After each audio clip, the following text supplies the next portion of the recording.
E hoje eu sou um milagre de Deus, um milagre do Senhor Glória a Jesus, Deus, glória a Deus. porque a minha infância, como eu falei, ela foi uma infância problemática. Uhum. E a minha casa problemática, então Isso te afetou na escola? No eu acho que ela nos seus relacionamentos depois? provavelmente tem afetado tudo, até Cristo afetou todas as áreas. Porque Uhum. é o que eu falei, você cresce sem visão da vida, sem expectativa, sem confiança. Como é que você vai confiar em alguém se a tua casa ela não te deu esse ensinamento?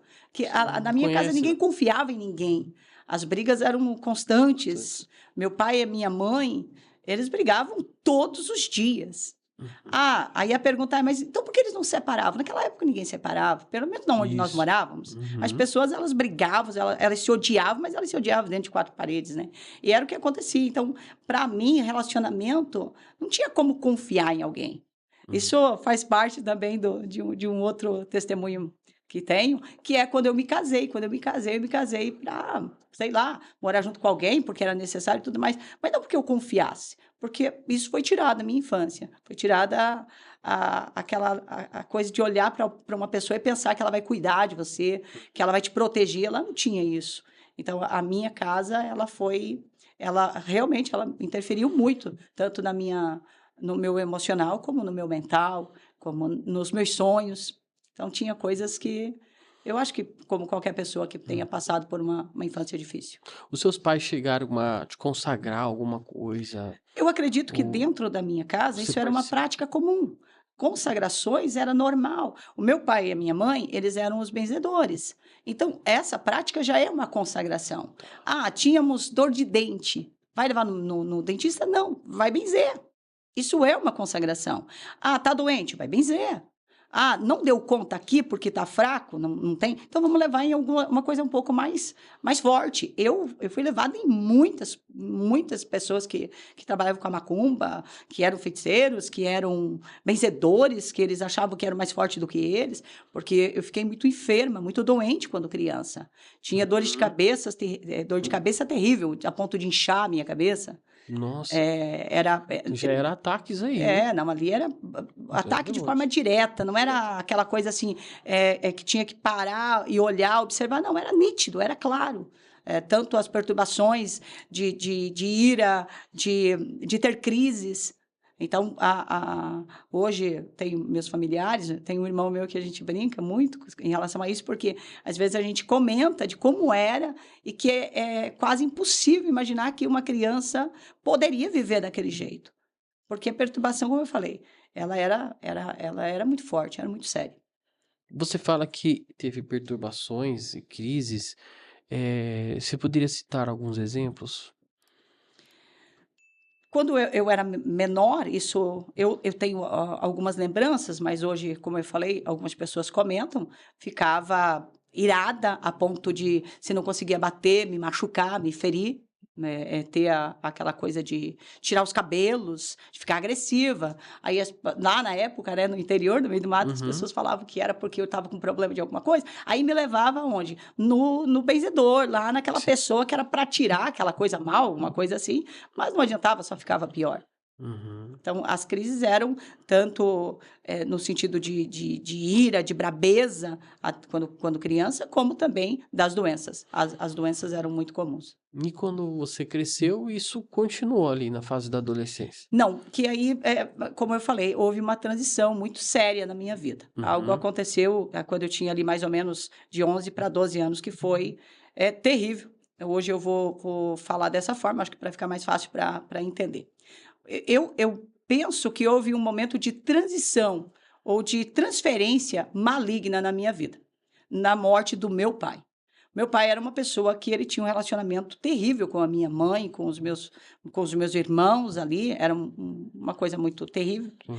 E quando ele faleceu, eu me lembro que eu estava presente no momento que ele partiu, e naquele momento aconteceu alguma coisa comigo. E mudou algumas características da minha personalidade. Aquela brabeza, aquele nervosismo, ele saiu, ele sumiu. Eu me tornei uma pessoa muito mais passiva, muito mais tranquila. Hum. Porém, muito mais depressiva, muito mais ansiosa, muito mais. Era como se aquilo que saía para fora agora ficou dentro. Mas ficou vazia, né? Completamente vazio. Era uma coisa... Mudou só a maneira dos demônios trabalhar. Só houve uma mudança, mas não para melhor, foi uma mudança para pior. Então, quando eu entrei na adolescência, ali ficou ainda mais caótico. Porque entra aquela parte da rebeldia da adolescência também, né? E vai Mas juntando eu muita acho que coisa. foi exatamente ao contrário que Ao aconteceu comigo. contrário. Eu era talvez mais rebelde, mais agitada, mais agressiva, e aí ali a partir dos 11, 12 anos eu fiquei mais calma, mais tranquila. Ah, tá. Então, como eu falei, aí fiquei mais perturbada mentalmente, os pensamentos eram Satanás piores, começou a agir mais aqui na muito mente. mais na mente, no meu emocional ali, ó. É como se eu tivesse me fechado. Eu me Uhum. fechei. E isso me trouxe grandes problemas, grandes dificuldades. E como eu falei, dentro de uma casa em que aí meu pai faleceu, aí ficou eu, a minha mãe e os meus 2 irmãos.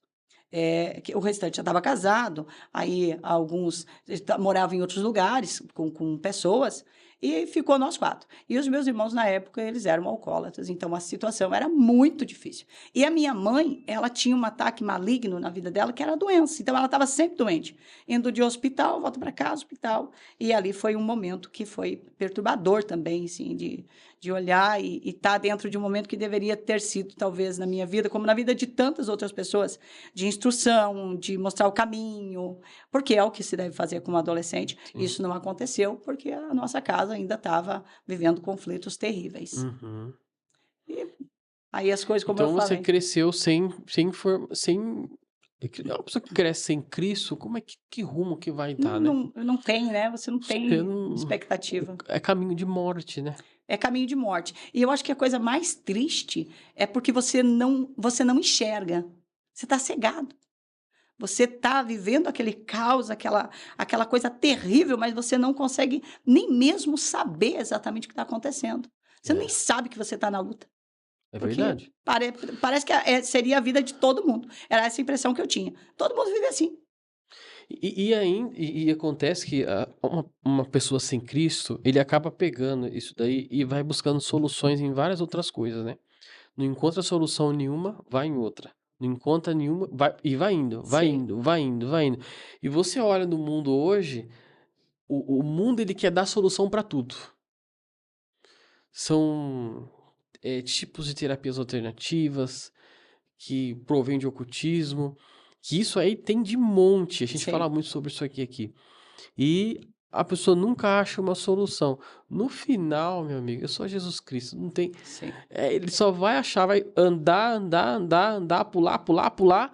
No final, É só Jesus. só Jesus. Só Não Jesus. tem outra. E, não na tem verdade, outra fica solução. pior, né? Quanto E mais vai você ficando busca, pior. mais você É. vai ficando amarrado com aquelas coisas. Verdade. Mas você vai, dentro da libertação, a gente chama de brechas. Mais brechas os demônios vão ter, que é o que acontece com as famílias. É o que aconteceu comigo. E aí, como eu falei, as coisas foram ficando terríveis. Mas, Isso daí você acredita que já era um tipo de maldição hereditária? Sim, com certeza. A minha família toda, a gente percebe nitidamente as coisas que foram se tornando ciclos. Que acontecia na vida de um, acontecia na vida do outro, e vai caminhando até que seja quebrado. Até que na minha vida foi quebrado. Mas era, sim, maldições hereditárias. Que aí tem uma coisa que hoje, para mim, quando a gente escuta sobre maldição hereditária, o que a gente pensa e o que muitas pessoas questionam é: mas está falando então que o pecado do pai foi herdado pelo filho? Não, não é esse o meu conceito, não é isso que eu penso sobre maldição hereditária. Mas sim, a maldição ela estava seguindo dentro da minha casa. É que Satanás ele vai de todo jeito tentar da mesma forma, né? Sim. Porque os padrões vão repetir. Os padrões eles vão Se você repetir aprendeu aquilo e com seu ele pai, só com vai sua mãe, piorar, né? se você aprendeu aquilo com seu pai, com a sua mãe, ele vai tentar atacar da mesma forma. Sim, É a mesma porta. na minha vida Você vai aconteceu abrir. uma coisa terrível. Uhum. Eu penso que talvez pior do que se eu tivesse seguido o caminho deles. Como o meu pai e a minha mãe, eles tinham muitos problemas, isso nos afetava terrivelmente, e eles tinham aquela fé, aquela crença, e isso eu via em outros lugares, eu acabei rejeitando a fé. Eu rejeitei tudo que era Deus. Eu olhei e falei, não, Deus não pode estar nesse negócio, Deus não existe. Então, a partir ali dos 12 anos de idade, eu olhei e pensei, Deus não é bom. Então, eu rejeitei completamente a figura de Deus que era ensinada daquela forma. Mas como não havia discernimento, eu rejeitei tudo que era fé. Então, até os 21 anos de idade, eu não tinha nenhuma fé. Perturbada, endemoniada, sem nenhuma fé. Até nessa religião que você foi Nada. Eu ensinada, detestava, não queria achava mais horrível. aquilo. Por quê? Porque era um conflito muito grande. O maligno ele age na vida de cada pessoa de uma forma. E na minha vida foi dessa maneira. O que passava na minha cabeça, sem entendimento, sem discernimento, se eles estão buscando e eles estão vivendo desse jeito, ou não funciona, ou Deus não responde eles, ou não existe. Então, eu não suportava a ideia de praticar qualquer tipo de religião. Eu realmente me distanciei completamente. Até essa idade de 21 anos, 20 né, que anos. você falou, 20, 21 anos. você foi solteira? Sim, solteira. Solteira. Quais bloqueios, pastoras, você acha que houve em você? Quais bloqueios você tinha assim, nesse período? Emocional, eu era uma pessoa totalmente vazia, medrosa, eu não tinha expectativa, não conseguia olhar para um futuro e pensar, vai dar certo. Para mim, nada daria certo. Eu estava em constante negativismo. Eu era uma pessoa negativa. Ela que era aquele pensamento assim, ó, a culpa é dos outros, a culpa é do fulano. E eu acho que uma coisa também que foi terrível na minha vida foi a parte do financeiro. Era miséria, nada se abria, sabe? Quando nada dá certo, você luta, pensa que vai dar certo aqui, não deu, vai para lá, não deu, nada dava certo. Não dava certo os relacionamentos, não dava certo a convivência com a minha família, porque aí, com 14 anos, eu saí de casa. Saiu de casa Saí de casa, com e foi 14 pra anos. onde? Fui trabalhar com uma pessoa de empregada doméstica, Uhum. e daí, Ah, tá. dali para frente, eu comecei a caminhar sem rumo. Seguir sua vida. Segui a vida e a vida ficou ainda pior, mais difícil, mas saí de casa com 14 anos por causa dos problemas dentro do meu lar, Dentro do lar. dentro da minha casa. Meu pai já tinha falecido, mas aí minha mãe muito doente, aquelas situações todas, e os meus irmãos eram alcoólatras, e o motivo maior pelo qual eu saí foi a questão deles, porque eu não sei se você tem alguma experiência, mas conviver com pessoas que estão em vício é muito difícil, é muito terrível, principalmente pessoas violentas. A minha família, ela isso vinha é de uma difícil, raiz Meu de Deus. violência, de armamento. O revólver, aquela coisa. Tem um Meu episódio que eu Deus. tinha, eu acho que uns 12 anos de idade. Eu vou comentar isso aqui. É terrível. Isso aqui é o extremo. Morávamos no interior ainda. Uhum. E os meus irmãos chegam 3, 4 horas da manhã. Minha mãe estava no hospital, eu estava dormindo. E eles chegam com carne, com alimento ali para cozinhar. Só que nós morávamos no mato.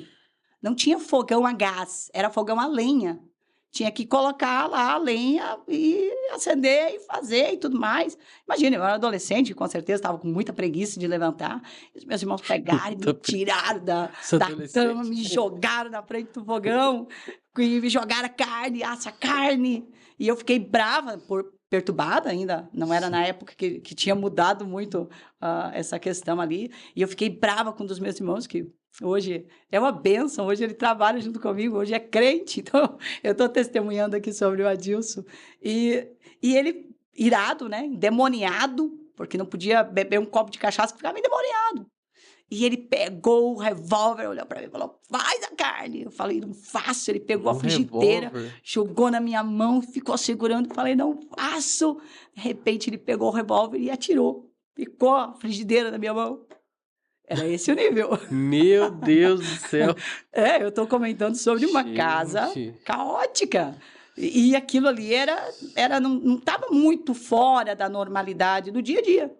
Então, são essas situações que era a questão ali com os meus irmãos. Tipo, era também aquilo que eles aprenderam, viveram, e o sofrimento eu trouxe para eles. Então, não é culpar, mas é realmente o que acontecia. Na hora que você saiu da sua casa, você falou, eu quero viver algo diferente para mim, vou mudar de vida. O que você na verdade, pensou? Era quase impossível morar ali, porque as coisas ficaram cada vez pior, porque é isso que o diabo faz. Ele deixa as coisas cada vez pior.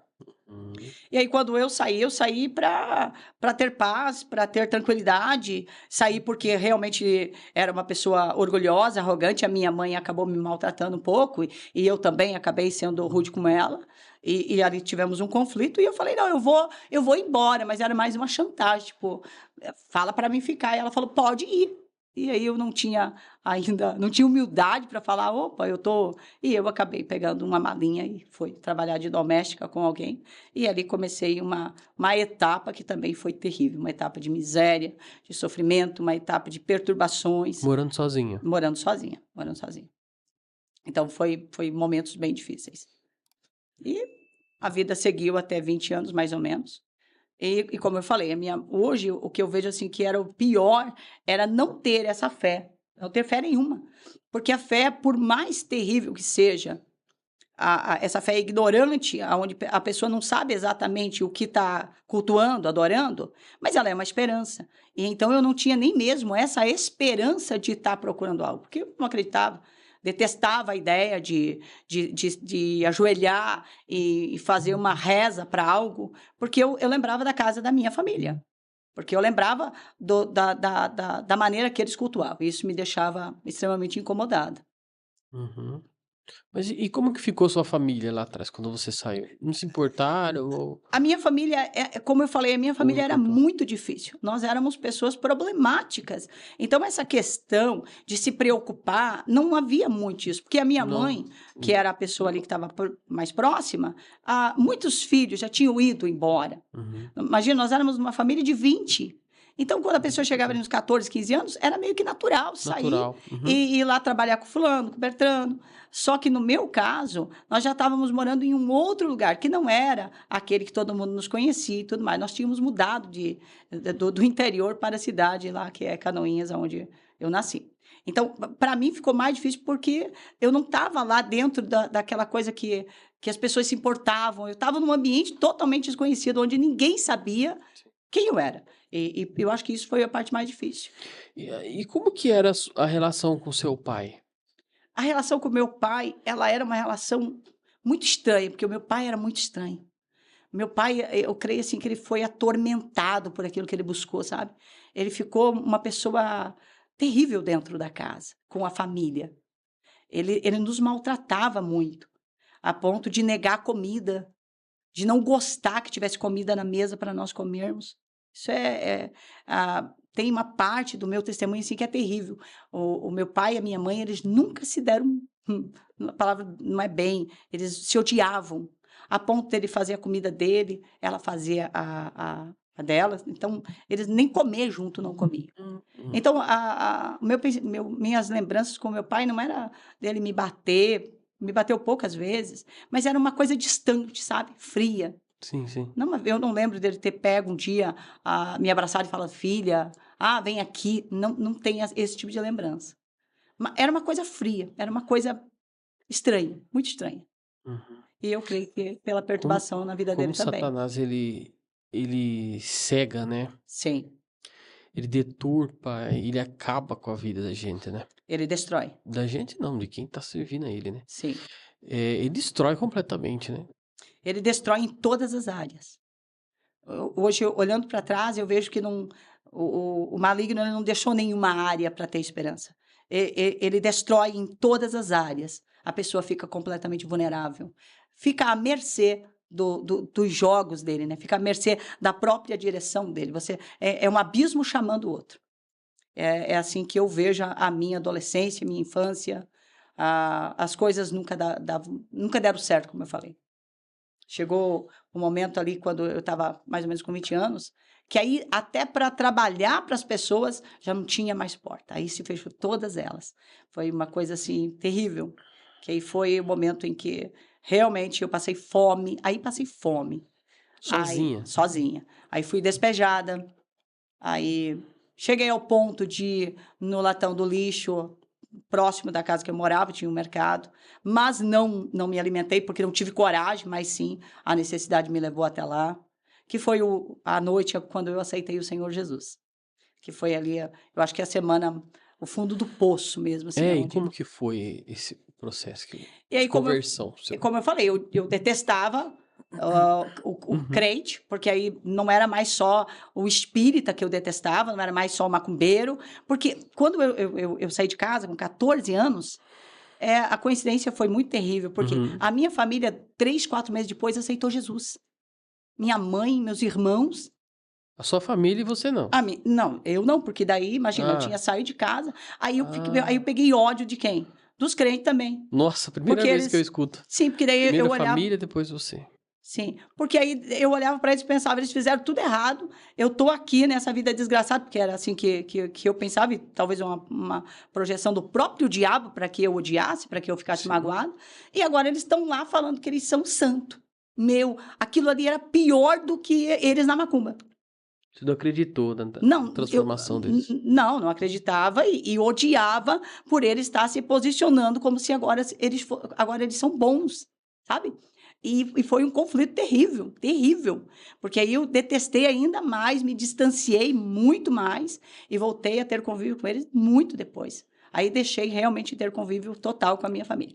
E aí tem outra coisa que aconteceu também terrível. Eles saíram da cidade onde nós morávamos e foram embora para Barra Velha, onde eu hoje moro, onde Uhum. hoje eu estou morando.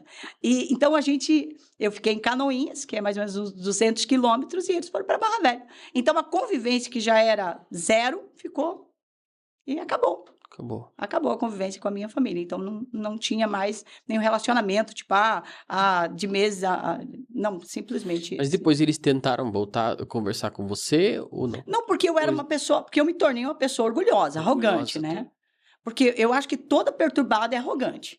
Eles não queriam nem chegar perto de você. Porque eu era uma Sim, mais ou pessoa. Eu acho que eu tive alguns momentos É. ali com eles, mas como eles vinham falar de Jesus e eu esnobava, tirava sarro, eu de alguma forma não permitia entendi. eles falar, eles também acabaram olhando e falando, Se não, afastando. se afastando, Uhum. porque chega um momento que a pessoa também não vai ficar. Hoje eu entendo, Ouvindo, né? né? Mas na época, Entendi. para mim, era tipo, eles estão vivendo uma mentira, um engano. Sim. Fizeram tudo errado e agora estão. É aquela coisa assim, ó. Todo crente é ex alguma coisa. E era assim que eu pensava. Fizeram tudo errado e agora estão tentando posar aí de santo. E eu não concordava. Mas hoje eu entendo que era maligno, era diabólico na minha vida. E graças a Deus que eles aceitaram Jesus, né? E não, hoje não. Mas o que aconteceu para eles aceitarem Jesus? Alguém apresentou para eles? Sim, eu Como que creio que foi de isso? alguma forma a minha irmã, uma das minhas irmãs, entrou em contato, não sei como também, com uma igreja e acabou indo, gostando. E aí a minha família era muito dessa coisa, assim, vai um e vai todo mundo, né? Todo mundo Tinha muito essa unido. situação, E eles acabaram todos indo, graças a Deus, assim, foi ficando só um ou dois meio perdido, como eu, mas o restante estava tudo lá na igreja. Inclusive minha mãe. Minha mãe recebeu milagres, graças a Deus, até mesmo em relação à doença que ela tinha. O que Deus fez foi muito grande, muito tremendo, mas eu estava na outra ponta. Sim. Hoje eu entendo. Sozinha. Sozinha, perturbada, oprimida, influenciada, tudo que se pode imaginar, doente, depressiva. Mas aquela pessoa assim, ó, eu saía na rua, tá tudo bem. Que eu acho que é o comum, né? Todo mundo faz isso. Você vive dentro de quatro paredes, um inferno, e aí quando você sai na rua, você finge que tá tudo bem. E era o que eu fazia, eu fingia que estava tudo bem. Vivia de aparência, Vivia de então. aparência. Sim, vivia de aparência. E é só que as coisas chegam um momento que você não pode mais viver de aparência, porque o próprio maligno tira até a aparência. As coisas vão caminhando a ponto que o maligno ele vai mostrar que você está ali no fracasso, né? Ele vai te humilhar mais e mais até que você não tenha ninguém por você. Porque é o que ele faz. Ele vai te colocando à beira do caminho. E foi o que aconteceu comigo. Alguém que vive de aparência, a gente é uma pessoa que não tem frutos, né? Sei. Não tem como ter fruto se não for. Não tem como. Não tem, né? E eu não tinha fruto nenhum, não tinha nada. Na verdade, tinha uma vida quebrada, destruída. Muitas vezes as pessoas querem colocar uma máscara para se aparecer bem para as pessoas. O interior totalmente destruído. E eu acho que é uma defesa, porque a impressão que tem, eu tô falando lá daquele tempo, que se as pessoas me enxergassem como eu era, seria pior. Elas me tratariam de forma pior, sabe? Então é como se você colocasse literalmente uma máscara para se proteger. E após isso, pastora, que você, passando por tudo isso, né, essa aflição, e como que você foi buscar tentar resolver essas questões internas? Na verdade, eu não tentei resolver, mas como eu era vendedora, eu acabei conhecendo uma. Aí eu conheci a feitiçaria. Conheci um centro de macumba, aonde o que eu vendia era comprado. Eu não gostava, mas eu ia lá. E teve algumas situações de eu ver incorporações e tudo mais, mas não era uma coisa que eu gostasse. Mas era, naquele momento, conveniente. E nessa última semana, antes de aceitar Jesus, foi onde eu fiquei muito perturbada, muito oprimida, a ponto de ouvir vozes continuamente. Hoje eu entendo, eu estava ficando endemoniada, a ponto de talvez não ter mais como esconder aquilo. E uma das vezes que eu fui para vender, essa macumbeira olhou para mim, com certeza me viu muito mal e falou: "Ó, você está mal." Eu não acreditava, mas A própria a macumbeira macumbeira falou chegou pra e você falou: que "Você você tá tava mal? mal. Você tá feia? Eu vou te dar aí uns incensos, umas velas, tu acende lá, porque você tá carregada." Até ali eu não aceitava, mas a coisa estava tão ruim, tão terrível, que eu peguei aquelas coisas e levei para casa. E, de fato, acendi a vela, o incenso, aquela coisa, pela primeira vez. Não foi, não teve outro, mas foi. E só que eu fiquei mais perturbada. Eu fiquei terrivelmente endemoniada depois que eu acendi essas coisas dentro da casa. E a coincidência ali maligna, eu estava sendo despejada. Então não tinha mais nem para onde ir. Não tinha comida, o trabalho ali já estava praticamente acabado, já tinha falido, e agora eu fui despejada. Mas na última noite, eu tinha para sair da casa 8 horas da manhã, então essa era a última noite que eu estava na casa, eu estava acendendo vela e incenso, e mais perturbada do que nunca. E chegou um momento ali que eu tive uma aflição, uma coisa tão estranha, que era assim, ó, como se eu dormisse, eu ia morrer. Então foi a noite do inferno, a noite Você era da coisa perturbada até de noite. perturbada, não, em todos os momentos. E vinha aquela coisa assim, ó, se você dormir, tu morre. E como eu falei, pela primeira vez eu tinha aceito agora uma fé, uma religião, que era a primeira pessoa que apontou ali que era macumbeira. E aí chegou uma hora que eu não aguentei e acabei dormindo. E aí eu tive uma visão. Foi aonde aconteceu a minha conversão, o motivo pelo qual aconteceu. Dentro de uma casa, sozinha, sem ninguém para pregar. Você teve uma visão, um Eu sonho? tive uma visão demoníaca, diabólica. Hum. Eu tive. Era como se fosse um pesadelo, alguém tentando me matar, um demônio, literalmente. Não era tipo. No pesadelo era como se fosse um demônio, falando que não tinha mais porquê de viver. Acordei com aquela sensação terrível, não. Ai, graças a Deus foi um pesadelo, mas aí dentro do quarto tinham 3 demônios. E ali não, eu não estava mais dormindo, ali era real. Ah, agora você viu Agora, agora. agora eu estava vendo o demônio de fato. E o pior é que eu sabia o que ele era lá dentro daquele centro, o tipo de demônio que estava ali. E aí eu fiquei assombrada pela primeira vez. Eu acho que foi um momento assim, ó, tão intenso emocionalmente que eu não sabia o que fazer, se corria ou tudo mais. E lembrei de algo que tinha acontecido quando eu tinha 17 anos de idade, em que eu fui obrigada a ir numa igreja evangélica. E aí eu Hum. lembrei desse episódio também. A minha conversão, a minha vida foi toda muito cheia de coisas espirituais, de coisas muito, muito fortes. E daí, dentro daquela situação ali, vendo os demônios dando gargalhada, eu perturbada, endemoniada, eu lembrei que eu tinha ido numa igreja evangélica com 17 anos e ouvi uma profecia de um pastor. E na profecia Deus falava comigo, profecia a qual eu não aceitei, que eu tirei sarro do pastor na época. Eu ri do pastor, falei que o Deus dele não servia para mim e tudo mais, mas nesse momento eu lembrei dessa profecia. E foi aonde eu falei, ó, se existe o Deus dos crentes, então me salva. Porque se o Senhor me salvar, me resgatar, eu vou te servir para o resto da minha vida. E aí foi a primeira experiência espiritual com Deus que eu tive. Porque, de fato, eu vi dentro daquele quarto como uma mão que entrou e tirou aquilo tudo. E pela primeira vez eu senti paz. De toda a minha vida foi um momento único porque eu senti paz. E ali eu entendi que Deus era real, Deus realmente agia, Deus fazia coisas grandes. E eu aceitei Jesus, dobrei o meu joelho dentro do quarto, depois de ter toda essa situação espiritual. e pedi perdão, me arrependi, fiz mais ou menos como eu imaginava que seria aceitar Jesus, e logo em seguida foi a primeira vez que eu ouvi Deus falar comigo também.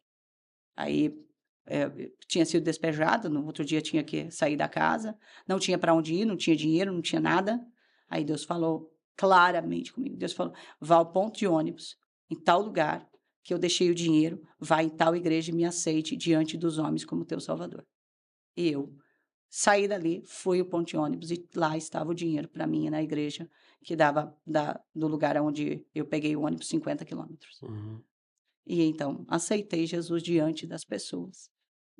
Comecei, e aí era aquela coisa, imagina uma pessoa perturbada, endemoniada, oprimida, miserável, e aí começou a acontecer coisas Aí você muito contou estranhas. para sua família que você tinha aceitado a Não, Jesus? porque eu não tinha Não vínculo com tinha eles, não vínculo. tinha ainda nenhum tipo Eles de nem não ficaram contato. sabendo. Ficou sabendo porque era um lugar onde uma familiar minha morava. Essa Uhum. pessoa sim, mas o restante não. Uhum. E aí quando eu cheguei no ponto de ônibus tinha R$ 4. E era R$ 2 para ir. Eu sempre e era aquela coisa assim, tipo, prática. Não tinha fé e não sabia o que era fé. É 2 para ir, 2 para voltar. E eu peguei o dinheiro no outro dia, aceitei Jesus, tá? E voltei para a cidade onde eu estava, porque imaginei que lá também não tinha onde ficar. E quando eu cheguei e desembarquei, que eu já tinha aceito Jesus, uma pessoa chegou para mim e falou: ó, tem um dinheiro para você pegar em tal lugar, que era referente a um trabalho. Eu fui lá e estava o dinheiro. E aí eu começou a ficar muito estranho, porque aí eu comecei a olhar e falar: "Nossa, Deus é real, Deus faz coisas de forma que eu nunca imaginei". Olha aí. E aí quando eu saí do banco, que eu peguei aquele dinheiro, uma mulher chegou para mim e falou: "Você é a filha da Marta?". Eu falei: "Sim". Ela falou: "A tua mãe ligou hoje e falou para você voltar para casa, e tá aqui o telefone dela". Aí eu peguei o telefone, liguei para minha mãe e de fato ela tinha ligado. E no mesmo dia eu vim parar para eu estava em Barra Velha. No mesmo dia eu estava em Barra Velha, eh, voltando para casa da minha mãe depois de 7 anos, Que que era bênção, crente. que bênção. E aí Glória a começou Deus. toda uma história. Eu era sabe qual é o problema das pessoas hoje? É que a gente acha que aceitando Jesus tudo acabou. E era o que eu pensava: aceitei Jesus, agora vai virar um mar de rosas. Mas era ensinado isso, né, Era ensinado, na tipo: igreja. "Nossa, agora vai ter o tapete vermelho, todo mundo vai", mas não é verdade. Existe um processo. E eu entrei no processo de Deus, mas também no processo da batalha espiritual. Porque, com certeza, os demônios não queriam que eu continuasse a caminhada. E ali também aconteceu várias situações, que provavelmente era para que eu me desviasse de novo e tudo mais. Mas o encontro que eu tive com Deus, ele foi muito forte. Então eu não tinha nenhuma dúvida do que eu queria para a minha vida. Eu queria Jesus. E eu queria Jesus para sempre. É Não porque importava o que acontecesse. até mesmo porque você tinha sofrido muito, né. Eu acho que o sofrimento não foi tão forte para mim como a experiência com Deus. Porque como você sofreu demais encontrando Cristo, você vai falar: "Pronto, é isso aqui que eu quero", e você se agarra ali, né. Sim, e Você: eu "Eu não acho que quero voltar para a aquilo mais". experiência de ouvir Deus, de escutar que tinha o dinheiro, ela foi muito real. Deus era Uhum. real, Deus era apalpável, sabe? Não Sim. era simplesmente, eu estou servindo um Deus que estão falando que é bom, estão falando que acontece, estão falando que faz milagre. Não, eu comecei no milagre. A minha conversão foi um milagre. Porque não tinha ninguém ali para falar: você quer aceitar Jesus? Não tinha ninguém ali para perguntar: você quer uma oração para deixar de estar endemoniado, perturbada? Foi eu e Deus dentro do quarto. E aquilo ali, para mim, foi assim, um sustento por muito tempo. E aí vim para casa da minha mãe, havia assim os conflitos, porque nada tinha sido resolvido. Eu aceitei Jesus lá numa outra cidade, eles eram evangélicos, mas não é essa coisa aí, como as pessoas falam, que chega e resolve tudo do nada. Não. Então havia situações, mas graças a Deus eu logo conheci meu esposo e aí me casei. 3, 4 meses depois que aceitei Jesus. E ali começa uma outra história que também fica bem difícil. Eita. Então você aceita Jesus, aí em 4 meses você Eu me casei. conhece e casa. E o meu esposo era evangélico, daí era crente. Ele já Já era estava na crente. igreja. Já estava na igreja, eu que estava chegando, estava ali ainda muito. E aí, graças a Deus, deu certo, nos casamos. Que bênção. E daí, só que daí você entra com uma em tratamento espiritual, né? Ainda, né? Em tratamento espiritual, em processo, e o pior, uma pessoa problemática, perturbada, mas as pessoas que estavam ali, elas não sabiam o que fazer comigo. Porque quando elas oravam, eu não incorporava, eu não sentia nada quando elas oravam. Mas estava ali a perturbação, estava ali os problemas ainda. Pastora, mas a senhora não ouviu Deus? Deus não providenciou? Sim, providenciou, e a perturbação continuava em volta. Tinha visto coisas acontecer extraordinárias, mas ainda tinha a batalha, que eu acredito que muitas pessoas sabem que isso é uma realidade. Você aceita Jesus, mas ainda as coisas estão caóticas, tão difíceis.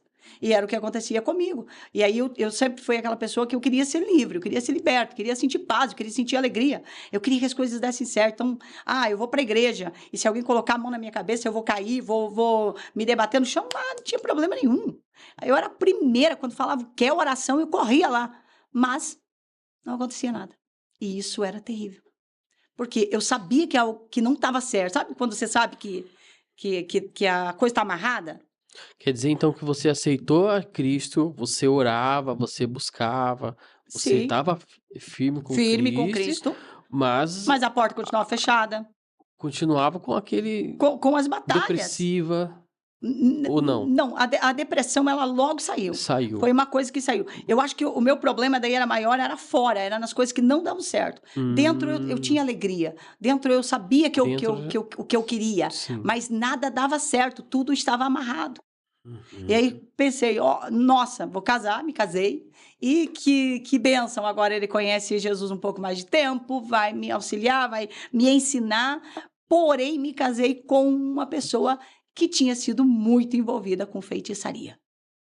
E aí Meu Deus. e aí a coisa ficou muito pior, porque o que eu não me envolvi de forma Mas direta, no passado, né? no Porque você falou passado, que ele sim, era cristão. ele era cristão, mas era aquele cristão que vai para a igreja, mas que também continua com a vida amarrada. Eita. Porque Aí só que já é dois amarrados. é dois amarrado, mas dois amarrado crente. Crente. Crente, mas amarrado. E aí, né? Como é que Esse que é o explica isso, problema. né? Porque quando você não é, você tem a desculpa. Ah, mas é o demônio, é o diabo, estava servindo. Mas e quando você é crente e a coisa está amarrada? E quando você é crente e a coisa não vai para frente? Um dia tem dinheiro para pagar o aluguel, outro dia não tem. Um dia tem para comer, outro dia não tem. Um dia dá para pagar o gás e outro dia não dá. E aí, você faz o quê? É prova. Foi a primeira coisa que eu ouvi. Agora Deus está provando para ver se realmente você quer Deus. Aí eu pensei, graças a Deus, nunca aceitei esse negócio da prova e da desgraça. Hoje eu entendo que é prova da parte de Deus, eu até creio. Mas não nessa coisa de que você vai passar fome e está sendo provado por Deus. Está doente? Tá. E aí, quando me casei, logo começou a aparecer essas situações, não dentro do meu casamento no sentido de convivência, mas das dificuldades que pairavam. Nada dava certo. E aí, logo em seguida, engravidei. E quando eu engravidei, aí começou o inferno de verdade. Aí foi o segundo fundo do poço. Primeiro foi lá, quando eu aceitei Jesus, e agora chega o momento mais difícil da minha vida. É o momento que me trouxe até aqui. Aí chegou o momento, assim, em que realmente eu vi o que o sofrimento pode fazer com uma pessoa.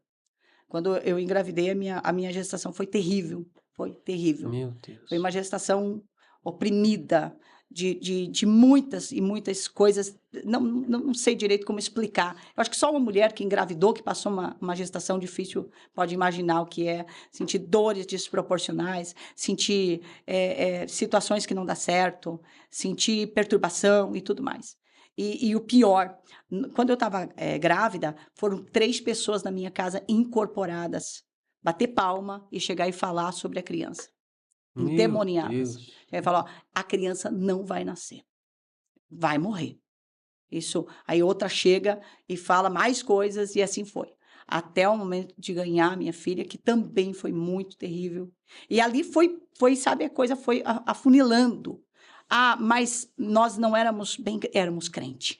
Bem crente. Esse é o problema. Que a gente não... Porque quando se diz eu estou pecando, você tem para onde fugir. Eu estou fazendo uma coisa errada, então vou parar, vou pedir perdão. Mas não, a gente estava fazendo tudo o que era possível para agradar a Deus. Nessa época, que eu estava grávida, eu já trabalhava na igreja.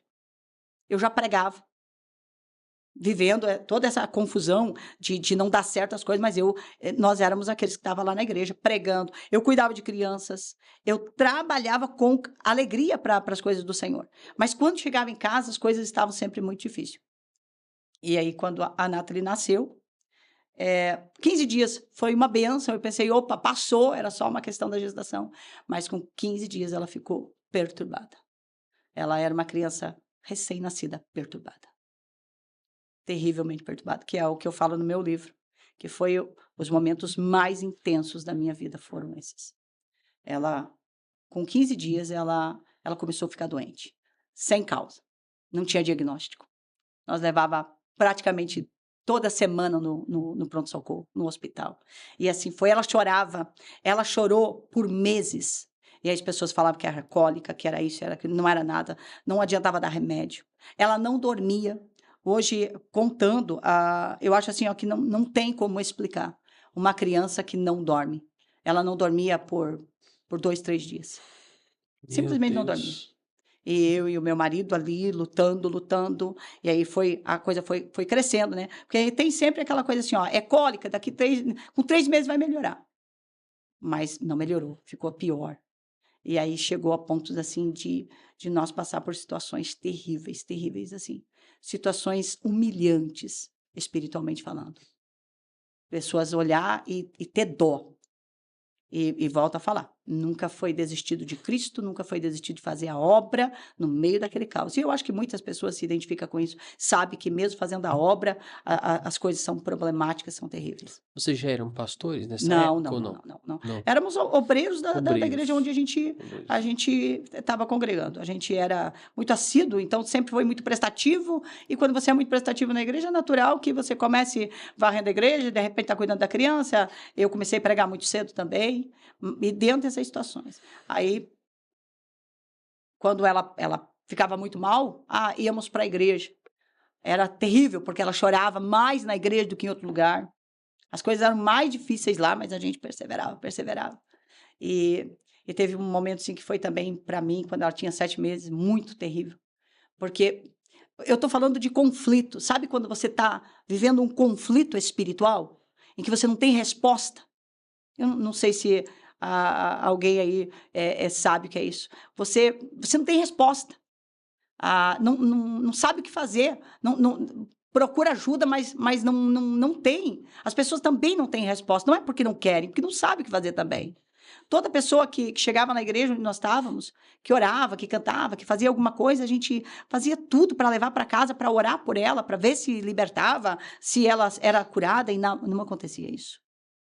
E uma coisa que foi, para mim, assim, um divisor de águas, no sentido de dor, de sofrimento e de conflito, mas também de olhar e falar, ou eu luto, ou a coisa realmente vai piorar. Foi um determinado momento que eu fui para um culto, um congresso, na época, do lugar era um congresso, e quando nós chegamos na igreja, a Nathalie, como sempre, começou a ter crises, porque ela tinha crise, se batia, gritava, chorava, ela apavorava. E naquele momento era um congresso, estava linda a igreja, estava tudo preparado, vinha o cantor de fora e tudo mais. E a Nathalie começou e a pessoa ali responsável, talvez também, não sei qual foi a intenção, ela chegou para mim e falou assim, ó, tira essa criança dentro da igreja porque ela está incomodando. E ali para mim foi, Meu tipo, Deus. se eu tirar ela daqui, eu vou levar para onde? Se aqui não tem, para onde eu vou? Foi muito terrível. E foi assim, tipo, aquela coisa de olhar para aquela senhora e pensar se é crente, e aquela dentro da gente, a gente vai sentir algumas coisas. E eu peguei a Nathalie, botei no carrinho e saí. E pensei, vou embora. Mas quando eu cheguei no portão, falei, não vou. E a igreja onde eu estava, dava para andar em volta. Eu falei, eu não vou para casa. Não, eu creio que foi o Espírito Santo. Eu falei, eu vou ficar até o final do culto, quando eles der a bênção apostólica, eu vou. E eu andei com a Nathalie chorando, gritando em volta da igreja, das 7 às 10 da noite. E aí, quando chegou no final do culto, exausta, não fisicamente, emocionalmente, sabe? Quando você olha para uma criança e não sabe o que fazer, eu cheguei, voltei dentro da igreja, olhei para aquela senhora, porque eu falei, ela não é o meu problema, eu tenho um outro problema, porque daí eu já comecei a entender que aquilo ali não era normal. Voltei, olhei para ela e falei, paz do Senhor, minha querida. Porque eu precisava entender que eu não podia sair dali magoada. Fui para casa, semana inteira de hospital, semana inteira de problema. E ali eu olhei e falei, não, isso aqui não é normal. Isso aqui não é só físico, isso aqui não... Aí começou, sabe quando começa a mudar a tua visão? Mas eu não sabia o que fazer. Uhum. Aí eu comecei a falar, é demônio. E aí as pessoas começaram a olhar para mim e falar, você é louca. Você está na igreja, como é que é demônio? Aí eu comecei a falar abertamente, isso aqui não é normal, isso aqui é demônio.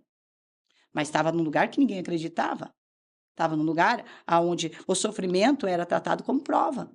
E aí, como eu sempre fui muito falante, eu falava, não, isso aqui não é prova. Deus não faz esse negócio aqui com pessoa. Isso aí é o diabo. Eu só tenho que dar um jeito agora de descobrir como repreender e expulsar ele. Porque agora eu já sei que é demônio. E ali eu comecei a falar que era o mal, que não era Deus, e aí começou a gerar conflito com aquelas pessoas ali. E as pessoas falavam, mas você é crente? Eu falava, eu sou crente e tudo demônio está aqui. Meu Deus. Então, porque, como eu Mas falei, aí você identificou o aí eu problema olhei e ali. falei, isso é demônio, isso não é normal, não. Isso aí é demônio. E só que daí falar para as pessoas isso era muito Não pior. acredita. Hoje você fala de libertação, todo mundo crê, todo mundo acredita, graças a Deus. Mas 27 anos atrás, em determinados lugares as pessoas não aceitavam, elas não concordavam de forma nenhuma. E eu estava dentro de um lugar assim. E aí comecei a falar, é demônio, não é de Deus, isso é diabo, tem que orar, tem que expulsar. E aí as pessoas começaram a olhar para mim de uma forma muito estranha. Era literalmente eu indo na contramão daquilo que era falado, projetado, tudo mais. Uhum. Mas as pessoas não estavam passando o que a gente passava. E aí fomos caminhando, mas eu não sabia nada sobre libertação. Não tinha entendimento, não tinha onde procurar, porque estava ainda muito limitado. E as coisas foram piorando. Aí, quando a Nathalie chegou a ter 1 ano de idade, mais ou menos, ela começou a ver coisas. Ela falava, olha o bicho ali, olha o velho. Gritava, ia para o nosso colo e entrava em crise. É que você começou a mexer ali, né? Com Eu acho que o espírito, demônio né? começou a ficar mais irado, porque eu comecei a Você falar identificou abertamente. ele ali. Tipo, é o mal, não é Deus, não concordo mais, vou orar. E eu orava, eu jejuava, eu lia a Bíblia. Eu não era uma crente parada, eu era uma crente realmente que estava ali em devoção, eu queria, só que não achava a resposta. E o pior, o mais complicado nisso tudo, eu orava por pessoas. E pessoas incorporavam e o demônio saía. Pastora, agora ficou difícil. Ficou mesmo? Sim, e Que não isso? orava porque queria, orava porque as situações aconteciam. Eu orava, Uhum. jejuava, buscava, chegava na igreja, de repente pegava na mão de uma pessoa, orando lá junto com o pastor, a pessoa incorporava, começava a se torcer, começava a gritar, e como não era um lugar que tinha esse hábito, eu ia lá e orava, expulsava o demônio. E aí comecei a orar nas Ou casas, e o seja, demônio você expulsava o demônio que estava nas pessoas, mas o que estava agindo na sua família você não não conseguia. conseguia. E vamos ser bem sinceros, é o que acontece em muitos lugares. Muitas pessoas oram por outras, vê milagre, porque eu via milagre. E dentro da casa não consegue resolver. Porque hoje eu entendo claramente. Trabalho faz mais de 20 anos com cura e libertação. Então, hoje tem resposta. Na época não tinha. Hoje tem resposta. Hoje eu sei a diferença de uma atuação demoníaca, de influência, de opressão, de doença, de uma possessão. Mas na época eu não sabia. Aquela possessão ali momentânea, ali, aquela situação, o demônio saía, porque ele se sujeita ao nome de Jesus, mas eu voltava para casa e continuava com o problema. Mas via milagre. Agora pensa, o conflito que era isso dentro de nós. E aí, quando a Nathalie tinha mais ou menos 1 ano e meio, no meio de todo esse caos, fazendo a obra, trabalhando, pregando, teve momentos que eu olhei e falei, eu vou parar de fazer a obra, porque isso não é certo, isso não é normal. Mas eu pensava, e se ficar pior? E eu acho que muita gente pensa dessa forma. E se eu parar de fazer a obra e ficar pior? E se eu desagradar a Deus? Parei de fazer as coisas para ele, agora o demônio vai fazer pior do que já está fazendo. Era isso que eu pensava. E aí com 1 ano e meio, aconteceu um milagre. Aconteceu algo extraordinário. E como eu falei, enfermidades que não eram diagnosticadas, situações assim, ó, que é impossível de descrever. E quando ela fez 1 ano e meio, eu fui numa igreja E eu comecei a olhar algumas situações dentro da igreja. E outras crianças também estavam oprimidas naquela igreja. Não era só a Nathalie, tinha criança que chorava e tal. Eu comecei a observar aquilo. E deu um estalo. Eu olhei e Esse falei, estalo aí isso na minha pois é, vida foi... Eu olhei é e o falei, virar de chave. isso aqui tá estranho. E aí o meu marido, nessa época, ele trabalhava da meia-noite às 8 da manhã. Graças a Deus. Que eu sempre tive comigo que a mulher deve ser responsável, deve ser uma pessoa submissa, mas submissão não é você ser mandada pelo marido. Não é submissão, mas você tem que ser adjuntora, você tem. E eu, graças a Deus, sempre nunca tive problema com isso. Uhum. E eu pensei, eu vou chegar em casa e hoje eu vou chamar esse demônio para briga. E eu pensando comigo, falei, meu marido vai sair, graças a Deus, não vou falar para ele, para não correr o risco dele falar que não deve nada, porque se não falei. Falei, eu vou chegar em casa hoje, eu vou chamar esse demônio para guerra. Aonde ele estiver, ele vai vir e vai ter que lutar comigo. E fui para casa. Cheguei em casa e eu fiz exatamente aquilo que eu pensei. Cheguei, o meu marido saiu, foi trabalhar e eu pensei, é hoje. É hoje que esse demônio me derruba, que derruba nós duas, ou acontece alguma coisa, mas alguma coisa hoje vai acontecer. Dentro de toda a situação e tudo mais. Mas não... E aí sentei e fiquei esperando. Orei, cantei, que eu não canto nada. Mas aquele dia peguei a harpa e até cantei, para ver se mexia. Uhum. Sentei, mas não deu nada, não acontecia nada, Nathalie estava dormindo. De repente falei, uau, vou apagar a luz, porque vai que no medo acontece alguma coisa, né? Ai, meu Deus. Meu Deus do céu. Dá um As... susto nele, vai ver se ele Não, acorda. eu pensei que ele ia dar um susto em mim e a coisa... E Hã. aí apaguei as luzes da casa toda, sentei e falei, pode vir. No escuro. No escuro, eu falei, porque daqui tu não passa, hoje tu não toca nela. E comecei a provocar. Meu Deus, foi... Pensa, sem entendimento, sem compreensão. Sabe aquela coisa assim, ó, Vou quando... tentar de tudo Vou aqui, te- se Não, der certo. naquele dia eu falei, hoje eu vou tentar de tudo. Se tiver que sapatear aqui e chamar. Por quê? Porque eu estava no meu, eu tava no meu limite, não Limite, acabou. aguentava mais. Uhum, Isso não era coragem, isso era desespero. uhum, Porque eu não aguentava mais ver o sofrimento dela. uhum. A coisa que mais mexeu comigo, a coisa que mais me desestruturou, não foi o meu sofrimento, foi o Nossa, sofrimento dela. Ela era claro, não, inocente. que a gente vê um filho nosso, Ela uma era... As coisas situação que mexe com a aconteciam assim gente. era terrível, Sim, sabe? Só quem passa para ter ideia. só. E eu lá sentada esperando. E quando foi ali umas 3 horas da manhã, assim, sem brincadeira, eu senti quando aquela presença chegou. 3 horas da manhã. Às 3 horas da manhã. E quando aquela presença chegou no quarto, foi assim, ó. A Nathalie começou a resmungar, começou, sabe, fazer aquela coisa que ela fazia. Eu falei, hoje não. Me levantei e falei, passa por cima de mim hoje. Pra tocar lá, tem que me derrubar. Sou mãe e tô requerendo o meu direito de mãe de guerra. Se tem um Deus aí no céu, me reveste, porque senão a coisa vai ficar feia aqui embaixo. Meu Deus. E ali eu senti, cabelo... Sabe aquela sensação de pavor? Uhum. Aquela situação... Porque ali não tinha ninguém incorporado. Ali era eu dentro de um quarto, uma filha problemática, uma vida problemática e a presença de um ser. E aí comecei, sem entendimento, sem grande compreensão, sai daqui em nome de Jesus e ora, e ora, e ora, e ora, e ora. E aquela presença ali, e de repente o Espírito de Deus ministrou o meu coração. Aí o Espírito Santo falou comigo abertamente. E até aquele momento eu não lembrava do que aconteceu comigo quando criança. Tinha desaparecido. E aí o Espírito Santo falou, é o mesmo espírito imundo que foi tratado com feitiçaria, com idolatria, foi tratado com vícios, que atormentou você e que hoje atormenta ela.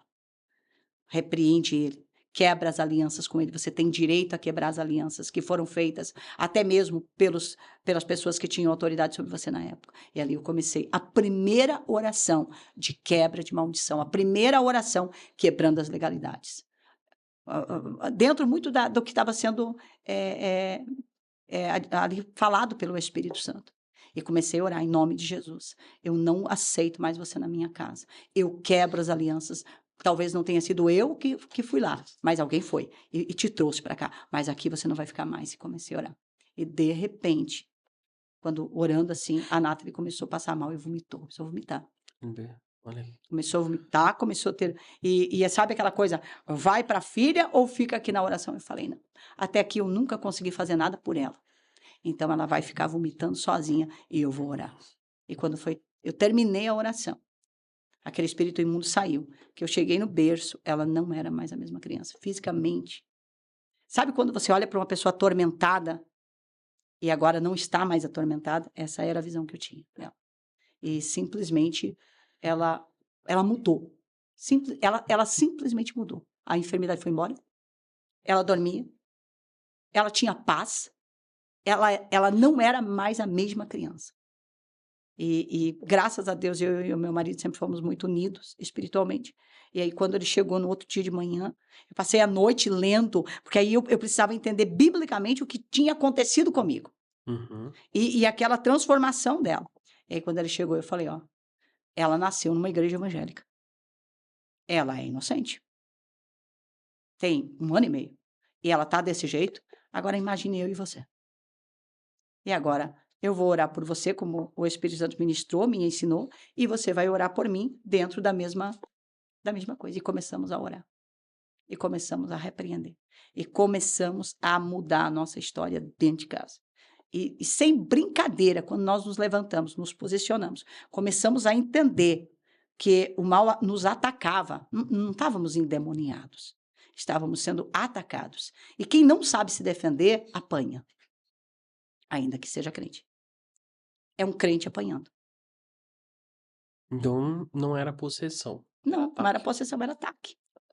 O demônio vinha, roubava, tirava a bênção, saía e deixava no sofrimento, voltava a roubar de novo, não tinha quem se opusesse a ele, porque a palavra diz que para você expulsar demônios é em um nome do Senhor Jesus, mas é também pelo entendimento que a palavra dá. Porque é muito fácil você identificar um demônio quando ele está incorporado em alguém. A pessoa caiu, está babando, está ali, passando mal. Não precisa ter, não é verdade? Sim. Está ali. Não precisa ter discernimentos, é demônio. Mas e quando é dentro da casa? E quando não está incorporado? E quando está só roubando? E quando só está causando confusão? E quando só está causando miséria? Mas não age de forma direta em ninguém. Vai identificar como? Não é verdade? Somente pelo... E no seu caso, entrou uma indignação e um estado de você não querer aceitar mais isso. Não E você se aceitava. posicionou Sim. diante de Deus e o próprio Espírito Santo te mostrou que Pela bondade, porque eu não tinha acesso. não tinha acesso, não tinha algo Não. que te desse informação. E eu tinha procurado em todos os lugares. E eu creio que Deus, pela bondade e misericórdia dele, chega uma hora que ele também diz basta. Porque não era uma questão de ser omissa, nós tínhamos procurado. Nós procuramos em todos os lugares, em todo tipo de crente que, como eu falei, a gente não era aquela pessoa, eu não vou receber oração. Não, para nós não fazia diferença nenhuma. Pode orar, vai resolver o problema, ora. Mas não tinha. E ali foi o posicionamento, foi porque não tinha mais, não havia mais estrutura emocional para continuar aquilo ali. E foi onde Deus mudou a nossa história. E aí eu comecei a ver milagre. Aí a minha oração mudou, porque a minha visão mudou. A nossa oração só muda quando a nossa visão muda. E quando a minha visão mudou, as coisas começaram a mudar dentro da casa. Aquilo que estava fechado simplesmente se abriu. Aquela coisa que não dava certa, ela vinha na porta agora, sabe? Uhum. Inverteu.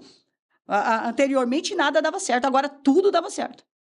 Literalmente. As coisas mudaram da noite para o dia devido à oração e o entendimento. E nós começamos. E eu entendi que se alguém fez uma aliança, está feita.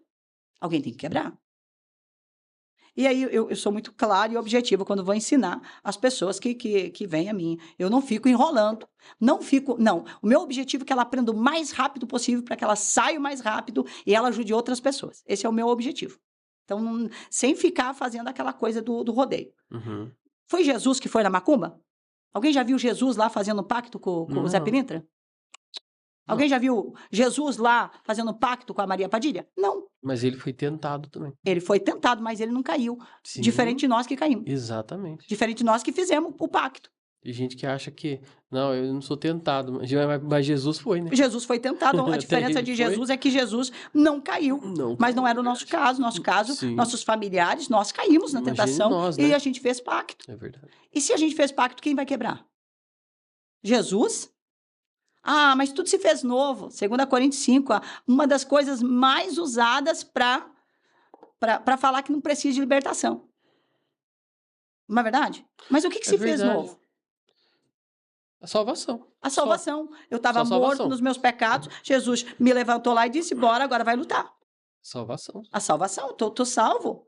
Mas estou salvo com uma grande guerra, com uma grande batalha. A graça que você ganha quando aceita Jesus Cristo é a salvação. É a salvação. Mesmo que você sofresse ataque ali, você estava Sim, salva. porque se você Mas não você vai sofrer. vai sofrer os ataques, vai sofrer os ataques. E era Se não quebrar. agora pensa, quanta aliança que havia na minha vida, quanta legalidade, quantas coisas terríveis que foi aberta a porta. Se alguém abre a porta, alguém tem que fechar para que você não, para que não entre mais aquilo que tem acesso. Então, mas aí as pessoas acham que aceitou Jesus, a graça é automática. Tudo se fez novo, que era o que eu pensava também. Que fecha todas as portas. Eu acreditava nisso também. Que fecha todas as portas. E na minha vida também eu comecei a observar certas coisas que eu precisei mudar também. Mas isso aqui é uma outra para mim. Hoje não é o meu testemunho. Mas eu fui aprendendo também com experiências também. Sim. Porque você fala com crente hoje, alguns crentes, eles não aceitam esse tipo de ensinamento, não aceita de jeito nenhum. Tá com a vida toda arrebentada, mas não aceita. E não adianta, porque a palavra diz que a árvore é conhecida pelo fruto. Se o fruto é amargo, é ruim, tem alguma coisa errada. Na verdade, tem alguma coisa errada. A palavra diz que Deus não é Deus de confusão, é Deus de paz. E eu comecei a entender isso, falar, Deus não é Deus de confusão, mas aqui está uma confusão. Deus é Deus de paz, mas essa paz que está sendo falada aqui não está aqui. Então tem alguma coisa, e não é com Deus que tem de errado, é comigo. Eu tenho que aprender. E a gente começou a orar, realmente nos posicionando, porque para ser liberto tem que ter humildade. A primeira coisa que tem que cair é o orgulho. Porque para você falar assim, ó, é o demônio que está me atacando e eu estou perdendo a batalha, que eu estou apanhando, você tem que ter humildade. É. Não é verdade? Uhum. Você chegar e falar, é o mal. É mais fácil falar, não, é Deus. Então, ficar colocando a culpa nos outros, né? Sim, e foi uma coisa que a gente mudou a visão. Isso é difícil. Mudou a visão. A oração mudou, e a oração mudada, ela transforma o ambiente. Acabou o lamento. Ai, Senhor, me ajuda. Ai, por favor, opera o milagre aqui. Olha, minha filha. Não, a oração foi: sai, espírito imundo, que eu estou te ordenando, tenho autoridade em nome de Jesus. Sou filha do Deus Altíssimo. E se tem alguma aliança, estou quebrando agora contigo. Eu tenho poder de escolha. Deus me deu poder de escolha. Isso é uma dádiva vinda do meu Deus e eu estou usando ela. Pastora, você mencionou que você estava num local, numa igreja, onde deu aquele estalo em você, que Sim. você percebeu alguma coisa. Você acredita que o local onde a gente convive ou vive, ele pode influenciar espiritualmente? Pode, com certeza pode. Demônios podem sim agir dentro de locais onde eles têm liberdade, onde eles têm mais acesso. E sim, é por isso que muitas vezes você entra num lugar e é oprimido. Você sente. Em outros lugares é muito mais tranquilo. E não é só lugares, pessoas. Pessoas também podem ter. Uma pessoa pode ser mais oprimida, mais influenciada. E isso você vai sentir. Tem aquela pessoa negativa, aquela pessoa difícil de você conviver, que ela mesmo nem percebe. Uhum. Não tem aquela casa que não Sei. tem prazer de estar? Sim. Aquela casa que quando você chega, dá vontade de correr? Uhum. Muitos lugares, eles podem sim ser Mas e quando a influenciados. pessoa não percebe? Porque tem muita gente que não percebe, né, Vou pastor? falar uma coisa, é exatamente esse o trabalho do inferno, fazer uma pessoa não perceber, cegar a pessoa. O próprio Jesus falou sobre isso. O príncipe desse mundo cegou o entendimento das pessoas. É o trabalho dele. Porque se as pessoas não for cegadas, elas vão perceber e elas vão lutar. Então, a primeira artimanha do adversário é que as pessoas aceitem a presença dele não sabendo que é ele. Como se fosse circunstância, como se fosse o problema disso e daquilo e daquele outro, o destino. Que era o que eu pensava. Todo mundo sofre. Eu sou só mais uma. Mas não é verdade. E quando você enxerga, porque vamos ser bem sérios, se uma pessoa enxergar o mal, você acha que ela vai ficar parada? Não, Se uma, imagina. eu fui a mãe que enxerguei o mal. Hum. Chega uma hora que eu olhei e falei, entre o medo de enfrentar, de lutar, e o que eu tô vendo, o medo é menor. Eu vou pra guerra. Porque eu enxerguei o mal. Mas aí agora eu vou entrar num negócio que é complicado, né? A pessoa identifica, ela percebeu, mas ela vai correr atrás de outro pra resolver. Tem Agora, muita gente fazendo agora eu vou isso. falar uma coisa pra você. Sabe que essa é a melhor parte? Hum, Eu gostaria hum, que tivesse acontecido isso comigo. Eu queria hum. olhar e falar, é o mal. Vou pedir para a irmã Maria. Eu queria, porque teria sido mais fácil. Teria sido mais fácil. Sim. Eu falo coisas aqui nos meus livros que eu levei 10 anos para entender, sabe? Para viver aquilo ali de uma forma que eu compreendesse. Mas as pessoas que lê o livro, que vai no seminário, em meia hora ela aprende que eu levei 10 anos. E isso não é Traz o ruim. conhecimento. Isso é maravilhoso. Eu, Isso é o que Jesus mandou a gente fazer. eu tô falando de uma classe de crente ainda mais complicada nesse sentido. Porque eu vejo aqui alguns, não são a maioria, né? Mas alguns.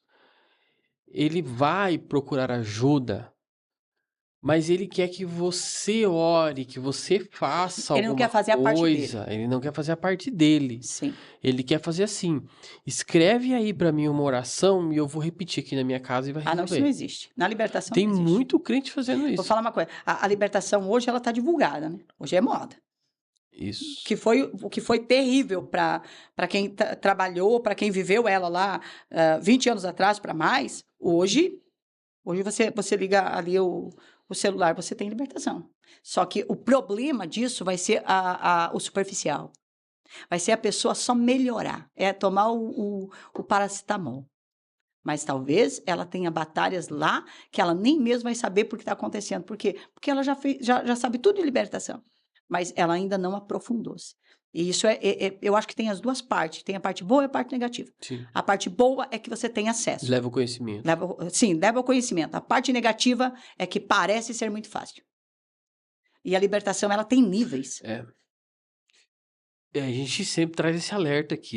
Eu sempre estou trazendo porque não adianta, né, você ficar buscando libertação um com o outro, pedindo um manual para você seguir para resolver o problema, sem que você faça nada.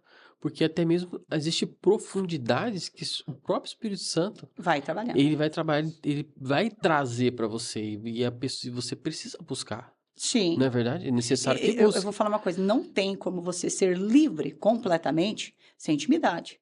Duas coisas que caminham junto, pelo menos na minha visão, e eu ensino isso de maneira muito clara. E o povo que nos acompanha é um povo que é ensinado isso. Uhum. Não adianta você querer estar no mundo e ser livre. Ah, eu quero a libertação, eu quero prosperar, eu quero ser sarado, eu quero viver bem, mas eu quero continuar a vida como está. Isso não existe, isso é mentira. A libertação é literalmente não concordar com o que é dos demônios e com os demônios. Não tem como eu me livrar do demônio ainda tendo coisas na minha casa, que é dele. Ah, eu vou fazer uma oração poderosa contra o espírito do vício com um litro de cachaça em casa. Não é verdade? É verdade. E não dá, né? Não dá. Ah, eu vou me libertar, vou libertar o meu casamento do espírito de prostituição com o telefone na prostituição. Não dá. Ou você quebra a aliança, quebra, e você diz, não quero mais, eu quero uma vida com Deus e de intimidade com Deus, ou você vai ser só um momento ali que vai melhorar? Vai, em parte. Mas depois a luta pode ficar ainda pior. Sobre o seu testemunho, pastor, eu queria fazer uma pergunta. Você mencionou que você tinha ali na sua família muitos dependentes químicos ali na família no passado, né? Sim, na verdade, do vício da bebida, né? Da bebida. Da bebida, cigarro. Como nós morávamos no interior, tipo, a droga já não era uma coisa que havia muito acesso, mas a bebida, sim. Meu pai, eu via a vida toda bebendo, meus irmãos. Vamos pensar em alguém que está entrando para Cristo e tá assim querendo sair desse vício da dependência química. Eu tô perguntando porque eu já tive, meu pai foi Uhum. dependente químico e eu senti falta de instrução espiritual Para poder e vencer. apoio para a família, para poder vencer e Porque apoio para o a que família. acontece? O vício, ele tem a parte física, uma dependência física, Uhum. e ele tem a parte da ação dos demônios por detrás. Ou você aprende a lidar com as duas coisas e trabalhar com elas de maneira paralela, ou uma delas vai enfraquecer a outra. Sabe? Consegue entender isso? Uhum. Ah, eu não quero mais beber. Ok, eu tomei a decisão. Porque as pessoas tomam a decisão. E ela vai lutar agora contra o físico dela. Mas vai chegar uma hora que os demônios vão entrar e vai fazer ela cair no mesmo lugar. Então, ou ela entende que é espiritual e físico, e ela luta dentro dessas duas áreas, e ela vai ter muito mais oportunidade de vencer. E que se ela começar realmente a se dispor, se ela se colocar da forma correta, ela vai ter experiências dentro disso. E ela vai entender que aquilo ali é algo terrível. Porque vamos pensar, os demônios eles influenciam a mente e as emoções. Quem coloca o desejo, por exemplo, de suicídio? É o mal. A pessoa sentiu Sim, vontade, não sentiu? sim. A ponto de muitas delas tirar a vida. Uhum. Mas quem colocou o desejo? Foi os demônios. Uhum. Então, esse desejo é real. Quem coloca o desejo pelo vício? Os demônios. Então, se a pessoa está ali lutando e ela luta somente fisicamente, ela não vai conseguir. Ela vai ter que lutar. Eu rejeito. E uma coisa dentro do vício que ela precisa descobrir: a porta para ele. Porque muitos vícios estão ligados ao ocultismo. E aí são vícios mais difíceis de serem vencidos. Por quê? Porque ele tem uma aliança. Muitas vezes a pessoa, ela foi lá, ela levou a bebida pro guia.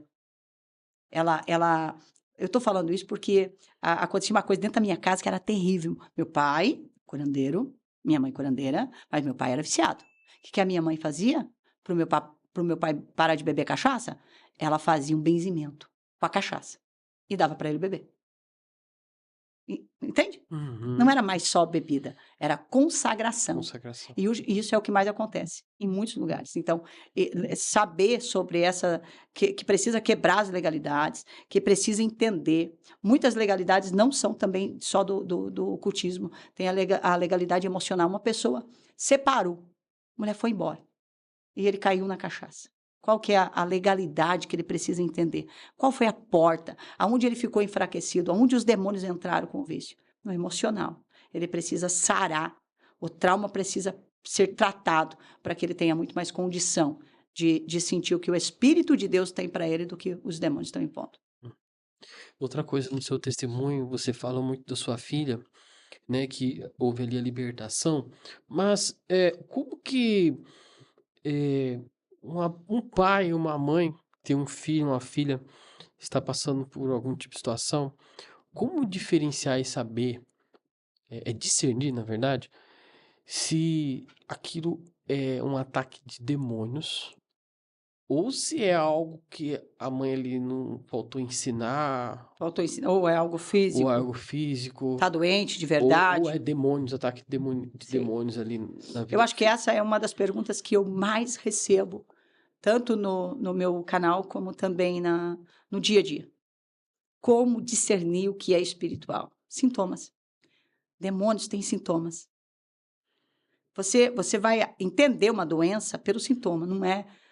Quando você vai diagnosticar algo, lá, medicina, por exemplo, é tal doença, mas o médico vai olhar pelo sintoma. A mesma coisa acontece com a gente. Se você olhar algo que não faz sentido no biológico de uma criança, para o dia a dia de uma criança, que vai além daquilo ali que é o normal, você já tem que começar a olhar e falar: opa, isso aqui pode ter alguma coisa errada. Mas quando aquilo ali vira todos os dias, é frequente, quando passa dos limites, quando não tem motivo para acontecer. Vou dar um exemplo: uma criança em crise. A criança apanhou.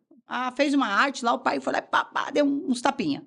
A criança berrar, ficar brava, ficar nervosa, é normal. Uma criança está se expressando. Mas, do nada, a criança está e ela começa a gritar e ela começa... Tem alguma coisa errada. Se uma criança, ela ficou ela, sei lá, ficou gripada. Deu remedinho lá, sarou. Mas ela começa a ter enfermidades todo dia, diferente, que não é diagnosticada, que tem alguma coisa que diz, opa, tem alguma coisa errada com ela. Leva lá no médico, não tem nenhuma doença de verdade lá que seja motivo para aquilo. Mas ela está com os sintomas de estar doente todo dia. Tem alguma coisa errada. Uma criança que hoje nós chegamos ao ponto em que quase tudo tem nome, né? Virou nome mais nome para crise, né? É isso, é aquilo, é aquele outro. É tudo diagnosticado. E aí o que Você os dá pais nome fazem? para a pessoa aceitar aquilo, né? Para aceitar e falar, opa, o médico falou, tá falado. É isso E aí aqui. o demônio olha e diz, é isso mesmo que eu precisava, que É, você aceite aceite. passivamente e me trate ainda. Porque aí muitos pais, muitas pessoas tratam o mal porque acreditam que é normal. Dão exatamente o que ele quer. Porque hoje infelizmente, isso é comum, todo mundo sabe que o maior mal não está no físico, está no emocional. Uhum. Não é verdade? Na mente. Eu pego inúmeras crianças dentro da questão da libertação com problemas seríssimos. Criança que se corta, criança que quer se matar. Peguei para trabalhar com uma menina com libertação, em que ela teve várias tentativas de suicídio. Tinha 10 anos de idade. Meu Deus. O pai e a mãe não deixavam a faca mais na cozinha, porque tinha medo que ela se suicidasse. E aí tirava o objeto que ela estava tentando se matar, olhava para ela e falava, filho, por que você está fazendo isso? Ela, não sei, mas eu vou, só que eu vou fazer de novo. E aí foi orado dentro de uma situação espiritual ali e simplesmente, depois da oração, a menina nunca mais tentou se matar. Mas o que era dito?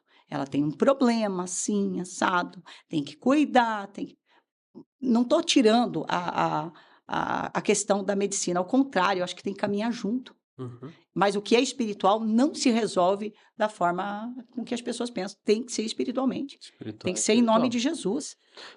Se uma coisa é decorrente dentro de casa, não pode estar normal. Práticas de ilegalidade dos pais também pode afetar os filhos? É o que afeta.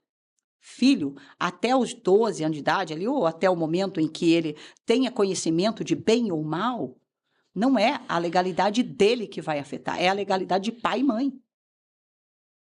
Muitas vezes, quando eu vou orar por uma criança atormentada, perturbada, sabe o que eu faço? Eu peço para uma obreira minha, vem aqui, pega a criança, tira ela. Agora eu vou orar. Mas não é a criança que está atormentada? Sim, a criança é atormentada, mas você é a porta. Então eu vou orar, vou entender, vou repreender esses demônios e depois a gente vai trazer a criança e vai declarar que ela está protegida em nome do Senhor e esse espírito imundo não pode mais tocar nela. E aí vou ensinar o pai e a mãe como eles podem combater esse demônio para que não retorne. Qual é a legalidade que uma criança de 2, 3 anos tem? O Nenhuma. que ela fez?